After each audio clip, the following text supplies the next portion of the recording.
जिन्होंने अपना सर्वस्व ईश्वर को, भगवान को अर्पित कर दिया हो, समर्पित कर दिया हो, जिन्होंने ये मान लिया कि सब कुछ उस ईश्वर का है, उस प्रभु परमात्मा का है, वही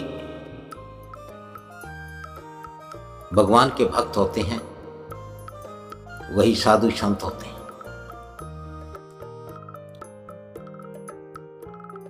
इसी प्रकार से सूफी संतों में राबिया जी एक बहुत ऊंचे दर्जे की संत हुई हैं। राबिया की नजर में सभी समान थे।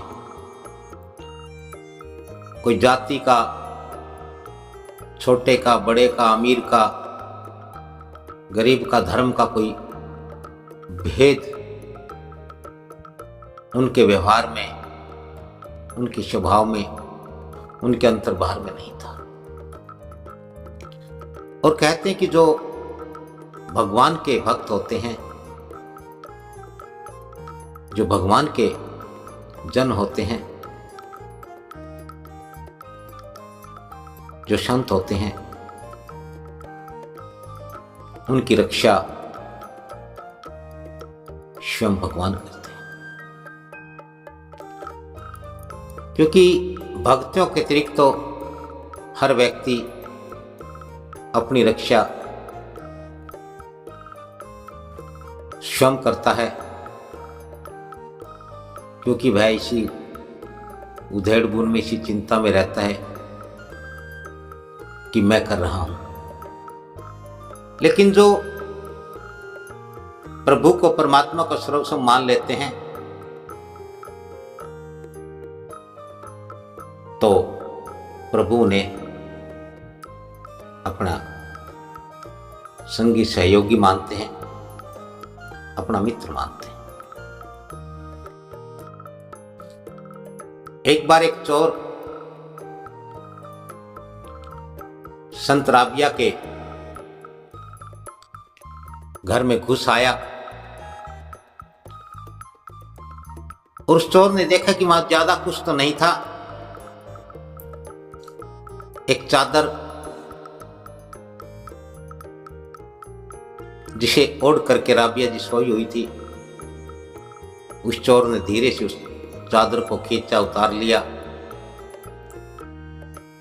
और उसने देखा कि राबिया जी को जाग नहीं आई, ना वो हिली ना वो डुली,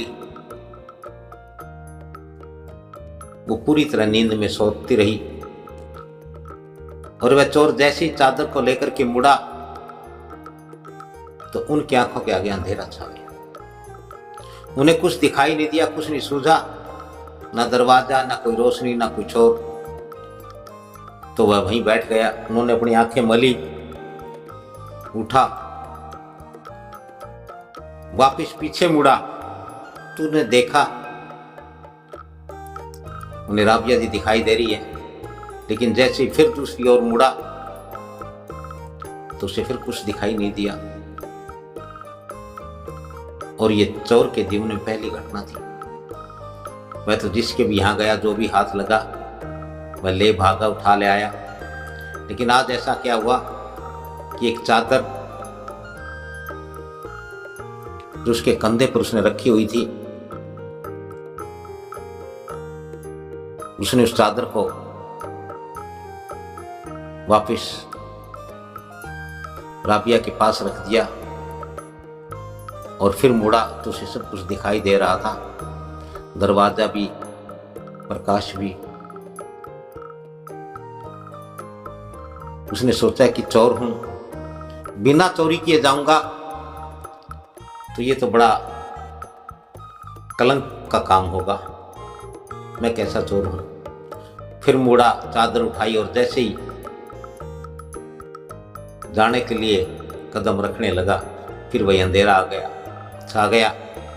सिर में दर्द हो गया, चक्कर आ गया और वह गिर गया। चादर गिर गई, फिर उसने आंखें मली, सिर दर्द गायब, अंधेरा भी गायब। फिर उसे दिखाई देने लगा और सोचने लगा कि ये क्या है। ये तो आज जैसा चमत्कार कभी नहीं हुआ।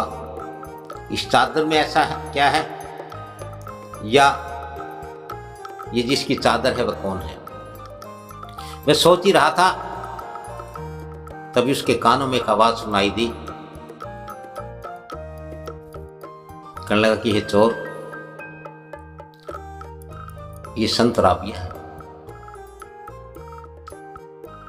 ये मेरी दोस्त है, मैं इसका दोस्त हूं। और जब दो दोस्त होते हैं और जब एक सोता है तो दूसरा जागता है। अब राबिया सो रही है तो मैं जाग रहा। कोई चोर भला इनका कुछ कैसे चुरा करके ले जा सकता है। और चोर की आंखें खुल गई। चोर को एहसास हुआ कि सुना था कि भगवान के भक्त, ईश्वर के बंदे ऐसे होते हैं, संत ऐसे होते हैं जिनकी रक्षा स्वयं भगवान करते हैं। चौकीदार बनकर, पहरेदार बनकर, सेवक बनकर, दोस्त बनकर आज देख भी लिया। उन्होंने वो चादर वापस राबिया जी को उठाई, उनके चरणों में दंडवत किया और वह वहां से सकुशल निकल गया। और उसने निश्चय किया आज के बाद वह चोरी नहीं करेगा। आज के बाद वह नेक कर्म करेगा, मेहनत का कर्म करेगा, ईमानदारी से करेगा और उसी से अपना जीवन यापन करेगा। और अगले दिन वह चोर राबिया जी के पास गया, उन्हें दंडवत प्रणाम किया, उन्हें रात का वाकया बताया। तो राबिया जी कहने लगी कि तुम्हें यदि चादर चाहिए थी तो तुम दिन में आकर के मांग लेते, तुमने रात में आकर के, तुम्हें चोरी करने की क्या जरूरत थी, तुम इस पाप में पड़ने ही वाले क्यों थे। और राबिया जी उठी और वो चादर चोर को दी। तो चोर ने कहा कि हे माई, आप मुझे शर्मिंदा ना करें, मैं तो आपको अपने आप को आपको समर्पित करने के लिए आया, अर्पित करने के लिए आया हूं। आप मुझे अपना शिष्य स्वीकार करें, मुझ पर दया करें, मुझ पर मेहर करें और मैं तो जीवन भर अब नेक कमाई के जरिए ही अपना जीवन यापन करूंगा। तो ये सत्य है, जब तक कोई भी अपने मुगालते में रहता है, अपने आप में रहता है, जब तक कोई अपने अभिमान और अहंकार में मैं करता हूं ये मान करके जीता है, तब तक उसे सारे काम अपने स्वयं करने पड़ते हैं। और जिस दिन मनुष्य उस कर्ता को, उस भगवान को, उस ईश्वर को स्वीकार कर लेता है, उस दिन से भगवान ही उसके रक्षक हो जाते हैं, भगवान ही उसके संगी साथी अंगीकार होते हैं।